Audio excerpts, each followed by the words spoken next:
Ada sebuah negara yang merupakan pionir kereta cepat dunia. Selama 60 tahun, raksasa teknologi ini beroperasi tanpa satupun kecelakaan fatal. Namun, negara ini baru saja tersingkir dalam perebutan proyek raksasa senilai 1.500 triliun rupiah di Asia Tenggara. Oleh siapa?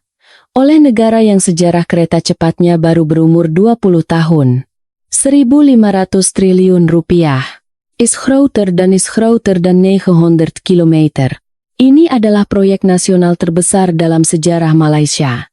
Sebuah rencana ambisius untuk membangun rel kereta yang panjangnya lebih dari 2 kali jarak Jakarta-Surabaya.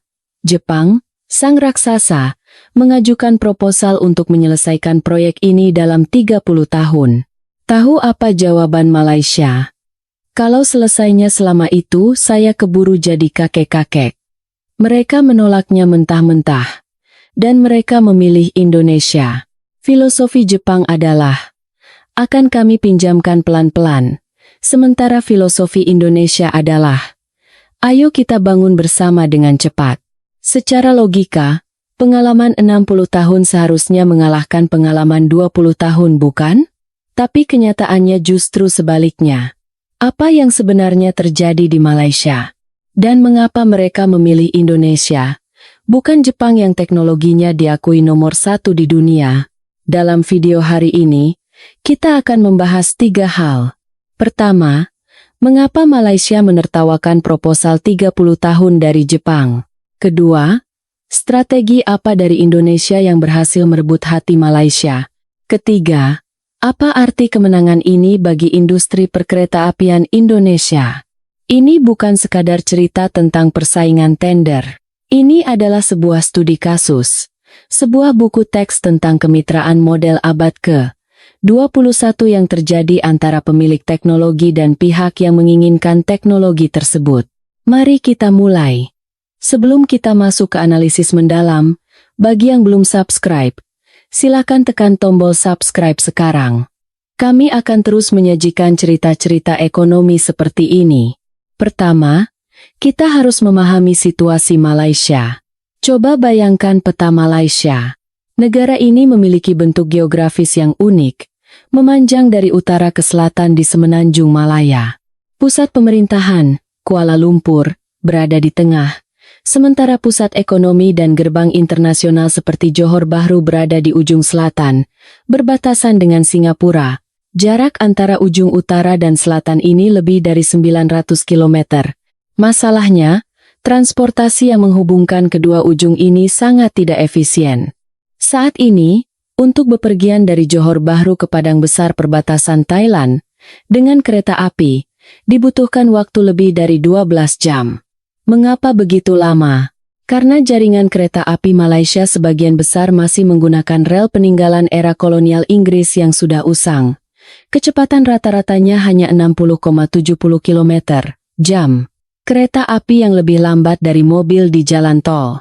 Bisa Anda bayangkan? Saya beri analogi. Bayangkan di rumah Anda terpasang pipa air peninggalan zaman Belanda yang sudah berusia 100 tahun. Airnya memang keluar, tapi sering keruh dan tekanannya lemah. Untuk mandi air panas, Anda harus menunggu 30 menit. Kondisi perkeretaapian Malaysia persis seperti ini. Berfungsi, tapi sudah terlalu kuno untuk era modern. Inilah alasan mengapa Malaysia sangat mendambakan kereta cepat. Ekonomi Malaysia tumbuh pesat, menjadi salah satu pusat manufaktur elektronik dan otomotif di Asia Tenggara. Banyak pabrik-pabrik global beroperasi di sana. Namun, ketika ekonomi melesat maju sementara logistiknya masih tertinggal di level abad ke-20, terjadi kemacetan, bottleneck, yang parah. Pemerintah Malaysia menghitung, biaya logistik mereka mencapai hampir 20% dari PDB. Padahal di negara maju, angkanya hanya sekitar 8,10%. Artinya, biaya untuk memindahkan satu barang di Malaysia 2 kali lipat lebih mahal. Tentu saja ini menggerus daya saing mereka. Maka, pada tahun 2013, pemerintah Malaysia pertama kali mengajukan proposal pembangunan kereta cepat ke parlemen. Saat itu, estimasi biayanya sekitar 400 triliun rupiah. Hasilnya, ditolak oleh parlemen. Mengapa? Karena jumlah itu setara dengan sepertiga PDB Malaysia saat itu. Para anggota parlemen menganggapnya terlalu membebani negara. 14 tahun berlalu. Pada tahun 2024, Parlemen Malaysia akhirnya menyetujui pembangunan kereta cepat. Apa yang berubah? Pertama, skala ekonomi Malaysia kini sudah 3 kali lebih besar dibandingkan tahun 2013. Dan yang lebih penting, kepercayaan diri Malaysia telah berubah total. Setelah berhasil menarik investasi besar dan menjadi basis produksi penting di kawasan, muncul keyakinan. Kita juga bisa. Sekarang, mari kita bicara tentang Jepang. Jepang sebenarnya adalah mitra awal proyek kereta cepat Malaysia. Sejak sebelum 2013, Japan International Cooperation Agency, JIA, telah bertahun-tahun melakukan studi kelayakan untuk modernisasi kereta api Malaysia. Tentu saja, Jepang berpikir, proyek ini sudah pasti milik kita. Proposal yang diajukan Jepang adalah sebagai berikut. Kami akan membawa teknologi Shinkansen ke Malaysia. Tapi, kita bangun dari 2 ujung dulu, dari Kuala Lumpur ke utara dan dari Johor Bahru ke utara. Bagian tengahnya kita sambungkan nanti, pelan-pelan. Dengan cara ini, kapan kira-kira seluruh jalur akan selesai? Setelah tahun 2055. Butuh waktu lebih dari 30 tahun. Coba posisikan diri Anda sebagai pemimpin Malaysia.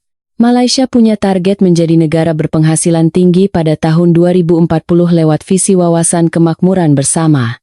Tapi menurut proposal Jepang, kereta apinya baru selesai tahun 2055, pembangunan infrastruktur kunci justru selesai 15 tahun setelah target negara tercapai. Ini ibarat Anda diberi sepatu lari setelah melewati garis finish. Apa gunanya? Tapi masalah Jepang bukan hanya soal kecepatan pembangunan. Ada masalah yang lebih besar. Bantuan pembangunan resmi, ODA dari Jepang bukanlah hadiah gratis. Ada syaratnya.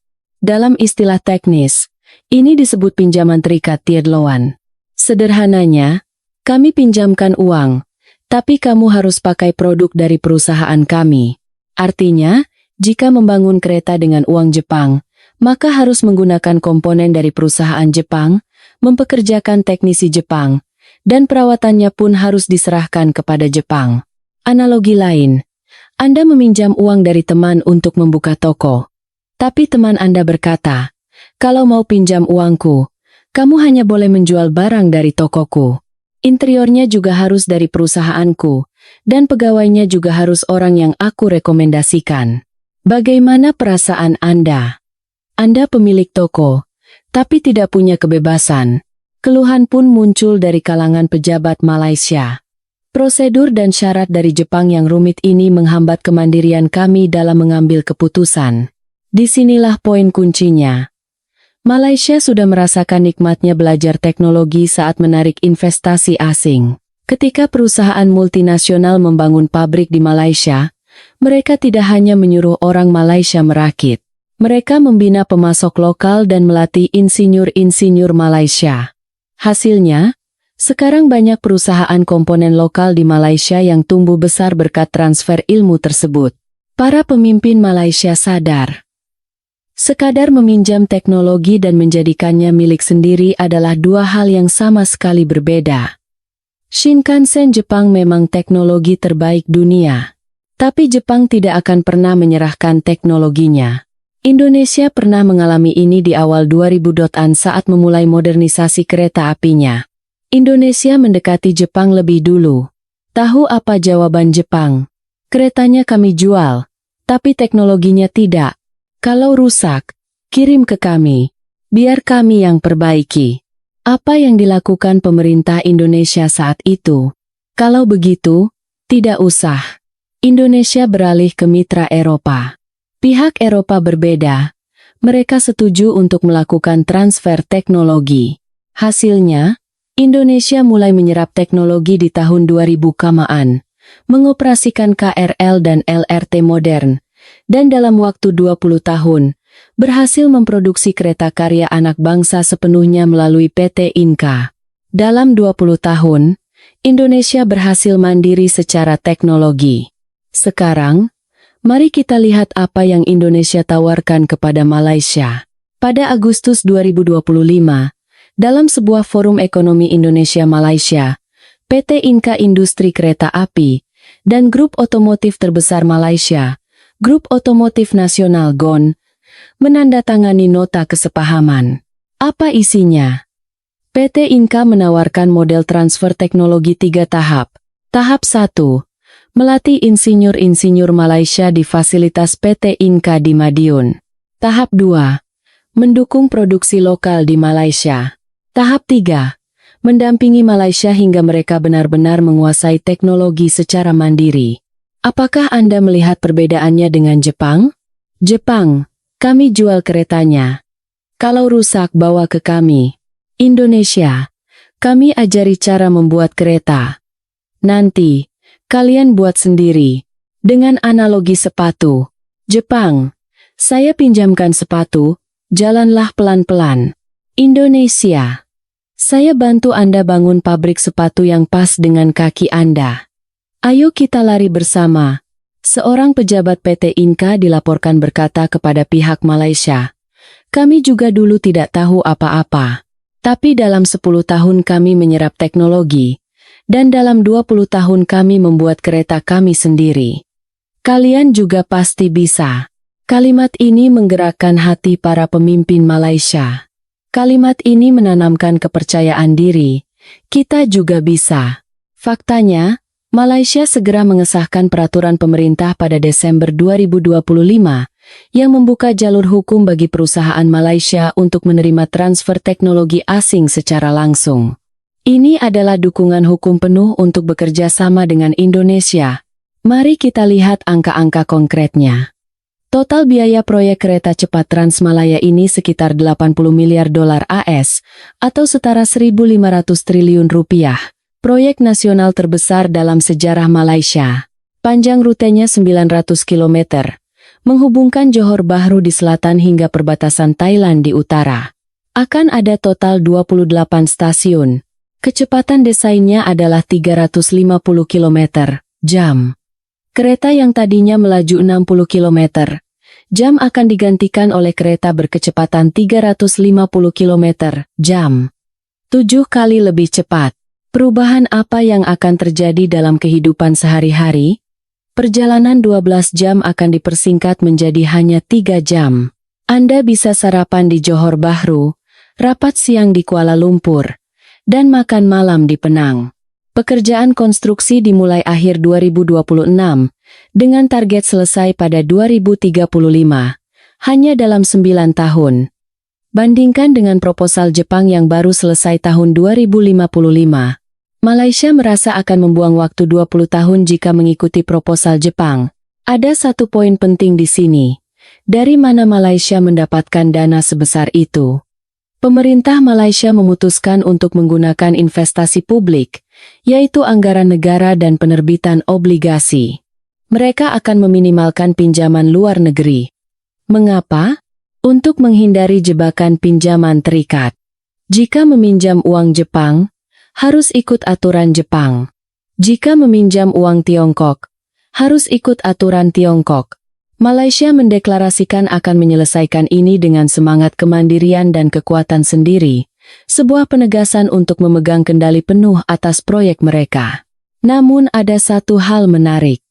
Malaysia memilih Indonesia bukan hanya karena transfer teknologi, tapi karena jalur pertumbuhan Indonesia dan Malaysia sangat mirip. Coba ingat Indonesia di tahun 1998. Hancur lebur karena krisis moneter, sumber daya terbatas, teknologi minim. Bank Dunia bahkan sempat ragu negara ini bisa membayar utangnya. Tapi apa yang Indonesia lakukan? Pertama, belajar teknologi. Awalnya dari merakit produk orang lain, lalu memodifikasinya, dan akhirnya menciptakan teknologi sendiri. Industri otomotif, elektronik, dan sekarang perkereta-apian membuktikannya. Malaysia kini sedang menapaki jalan yang sama. Mereka juga negara berkembang dengan ambisi besar. Di Malaysia, Kini dirakit mobil-mobil kelas dunia dan chip semikonduktor. Mereka sedang mengikuti jejak pertumbuhan akseleratif yang telah dilalui Indonesia.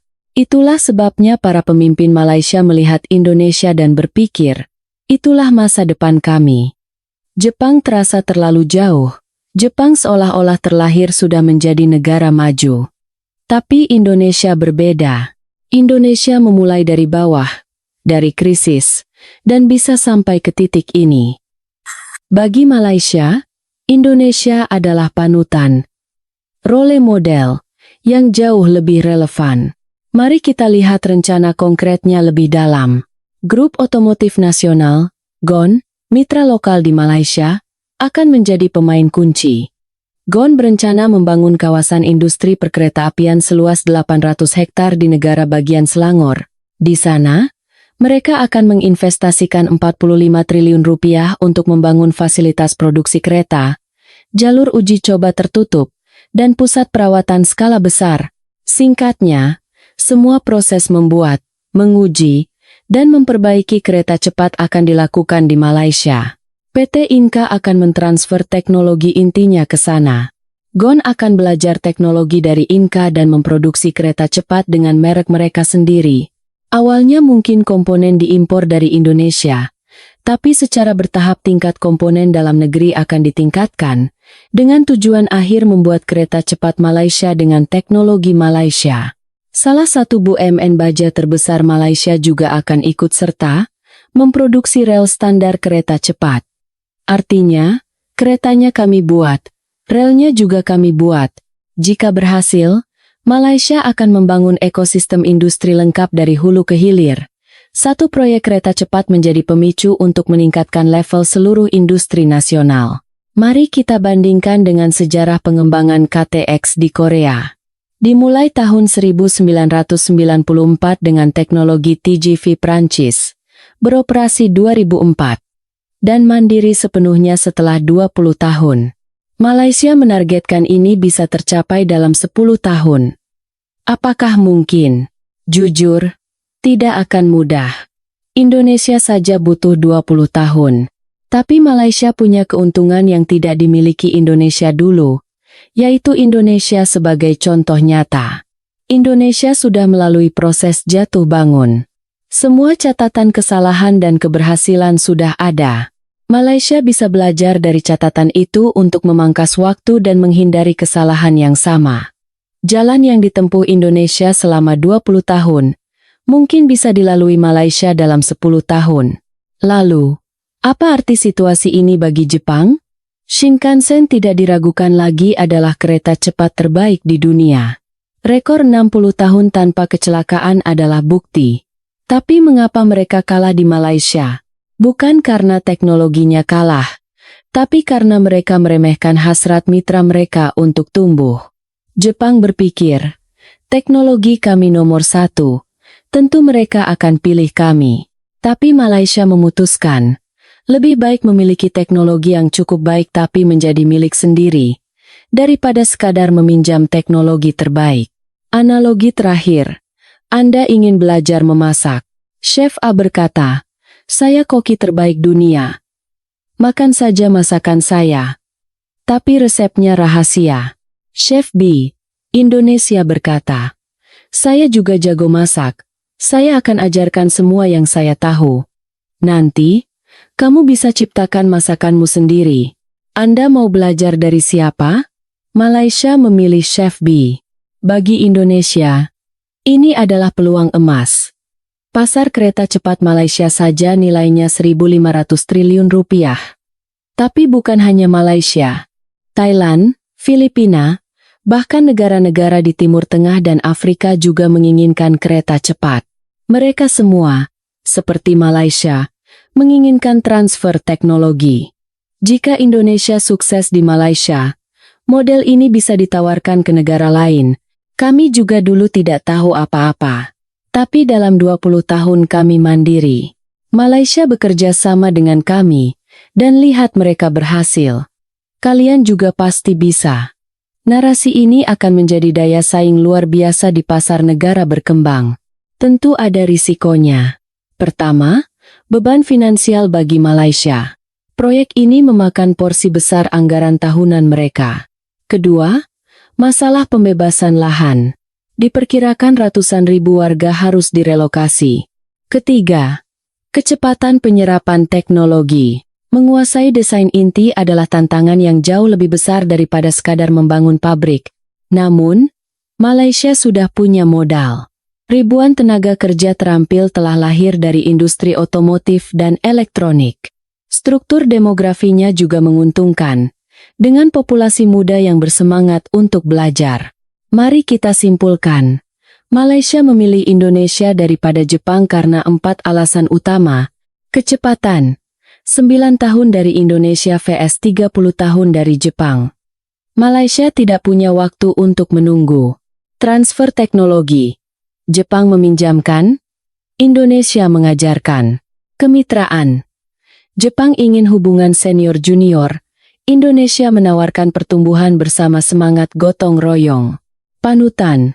Role, kisah kebangkitan Indonesia pasca krisis memberikan keyakinan kepada Malaysia bahwa kita juga bisa.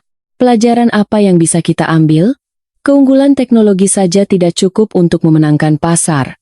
Dalam hubungan antara pemilik dan pencari teknologi, yang terpenting adalah semangat kemitraan untuk tumbuh bersama. Jepang dengan pengalaman 60 tahunnya kalah. Indonesia dengan pengalaman 20 tahunnya menang. Bukan lamanya pengalaman, tapi kemauan untuk berbagi yang menentukan kemenangan. Pada tahun 2035, ketika kereta cepat Transmalaya beroperasi, apa yang akan kita lihat? Perjalanan dari ujung selatan ke ujung utara Malaysia hanya 3 jam. Seluruh negara akan terintegrasi menjadi satu zona ekonomi raksasa. Dan di badan kereta itu, akan ada tulisan, Made in Malaysia with Indonesian Technology. Teknologi Indonesia akan melesatkan masa depan Malaysia. Bagaimana pendapat Anda tentang proyek ini? Apakah langkah Indonesia untuk aktif mentransfer teknologinya akan menguntungkan atau merugikan dalam jangka panjang? Bagikan pemikiran Anda di kolom komentar. Terima kasih telah menonton video ini sampai akhir. Jangan lupa subscribe dan like jika Anda menyukai konten ini. Sampai jumpa.